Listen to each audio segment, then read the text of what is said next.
Yeah. If you look at the bottom left, you see how like some of the branches are a little bit blurry. Wait, here? Yeah, like that area. Yep. So yeah, those branches were actually like they were directly in front of the lens, and Okay. so when you do that, it's basically like another like technique with like using objects in front of the camera to frame the shot. So Mm-hmm. I just kind of liked how because of the fact that the aperture was really wide in this photo, so it was like f 1.8, I believe. And what does But that mean? What does that mean? so basically the f-stop is the aperture, and like the aperture is just the size of how big the lens is open, right? It's basically like you think about it when your eyeball, if you open up your eye really big or you squint it, like a smaller Okay. squint is it's a higher f-stop. So like f11 is a squintier aperture compared to like f1.8 where it's like really big. You're just opening your eyes really big. And Okay. when you do that with a camera, that's how you really take advantage of like allowing the most light in as possible. Um, so basically, like you have to juggle between your shutter speed and your aperture, right? Like if you have a really big aperture or low f-stop, you could compensate it now with shutter speed. You can make it a little bit faster because now there's so much light coming in. You don't need to make it as slow. You don't need to make the shutter speed as slow to get that clear picture. But How also like, much? Sorry, oh, go go ahead. ahead. No, no, No, no. no, Okay. no. Keep going. Keep going. Oh, okay. Well, um, another effect with like getting like a bigger aperture, it's like you have these things that are now like not so much in focus and in front of the camera, in front of the lens. So that's why like those branches in the bottom left appear to be almost completely like see-through. You don't even really see them blocking the camera, but they are Yeah, in front of the I lens. didn't even. Right. Yeah. So that's the other effect that you get from having that wide of an aperture. Interesting. How much of the game are you like when you're out there taking the photos?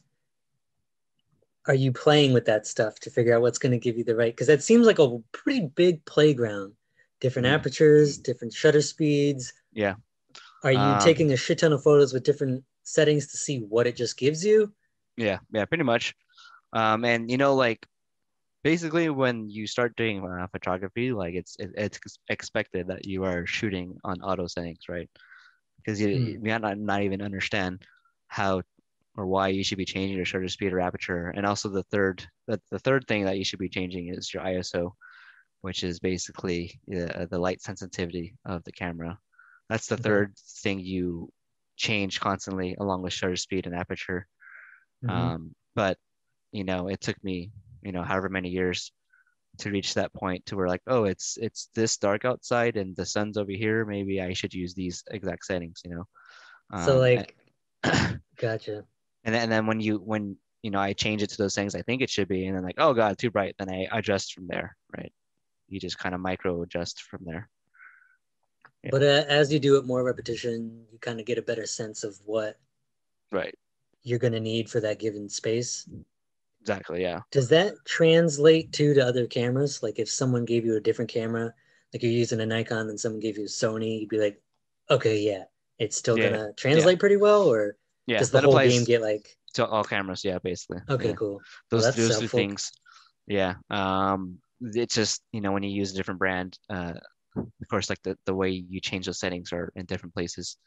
Kind of like Yeah, right. how Different like buttons, right. like Apple and Mac have different Mm-hmm. ways to do the same thing, right? Gotcha, gotcha. Okay, okay. Yeah. That Yeah. explains that. That's good. But So yeah. like, how do you choose to frame something? So Like, all yeah. right, I'm gonna take the photo here with it in the center as opposed to it up in Mm, the corner, as right. opposed to it somewhere else. Like, Yeah.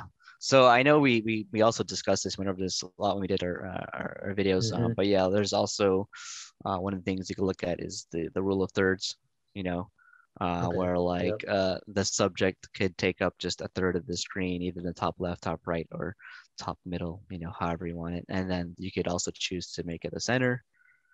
You could do kind of off center. There's another thing with, I think you've heard of this before, leading lines. Have you ever heard of that term? It sounds vaguely familiar. You'd have to tell me Let's again. see. If you exit out of this, let me find a picture that kind of has that if you scroll down. Mm-hmm. Scroll down. Okay, that dark one in the middle with the bridge. Mm-hmm.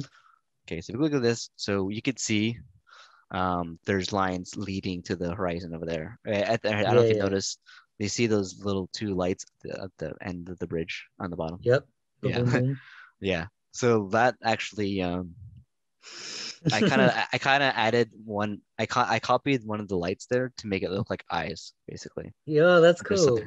yeah, yeah. But Yeah, I anyways, like that.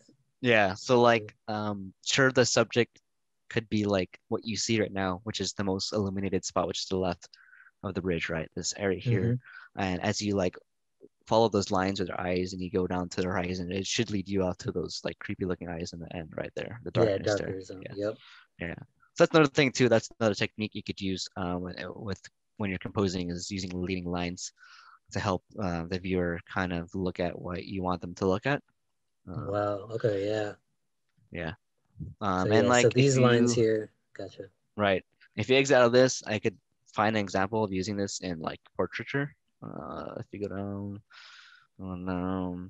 Um, let's see. Yeah, so that man in the middle with my friend Lori, she's wearing a suit on the stairs. This one? Yep.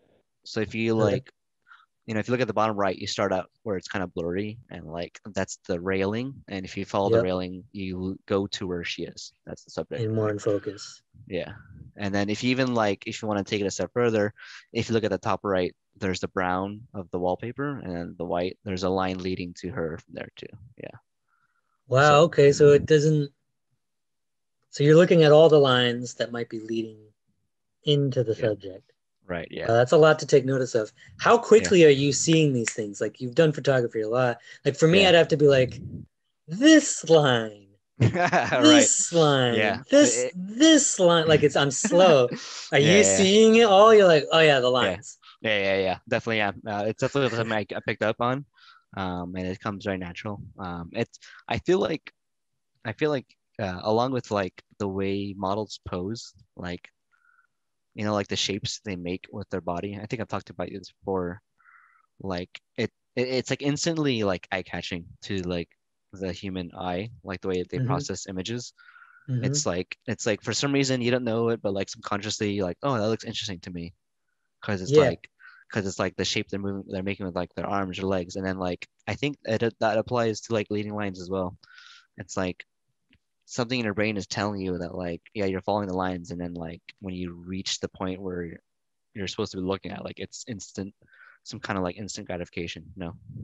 Yeah, right. It kind of pulls you to it. Yeah. Yeah. So Wow. that's it's not like in every photo, but like in Yeah, some of the right. photos It's not. you could tell it in more so than others. But like, yeah, that one where she's that girl's posing on the street with the yellow This one? lines, like, yeah, she's like directly on lines basically. Yep. That, So yeah, yeah. so everything's kind of directing, yep, out with it, and she's with the Right, motion of it. Is that how you look at it? basically. Or Yeah, yeah, okay, basically. Yeah, yeah. interesting. So that's another cool thing to play with, when you're doing photography, is like leaning lines, and like especially with like, as simple as like these bridges here. Excuse me, like that bridge is leading to the other end, or where the Yep, main city is. yep. You know. It's a beautiful photo.